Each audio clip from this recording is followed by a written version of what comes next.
All right.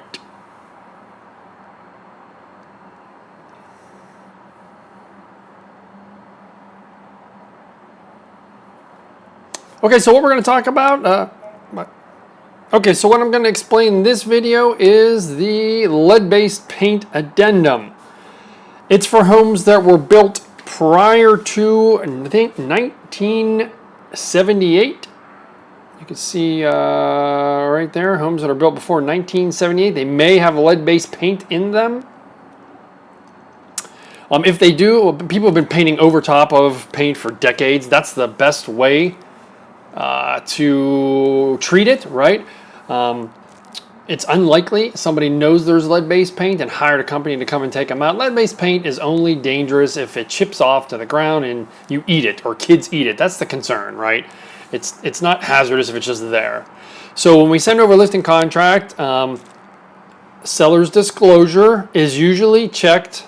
For paragraph B, there's A or B. A, known lead-based paint. Lead-based paint hazards. That means the seller has documentation and proof that there's lead-based paint. I'm telling you now that never happens, right? But if you do, you need to let me know.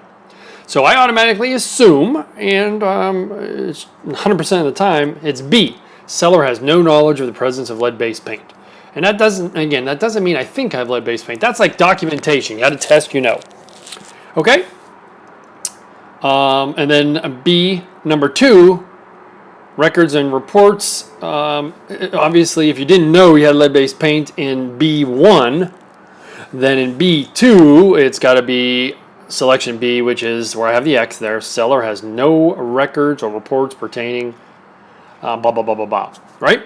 So then I, as the listing agent, will sign initial section C there. Agent has informed the seller of the seller's obligations. That's what I'm doing right now, actually. If you know you have lead-based paint, you tell me, you give me the documentation. Otherwise, we assume you don't know. And then the buyer has stuff down here, etc. All right, that's the lead-based paint addendum.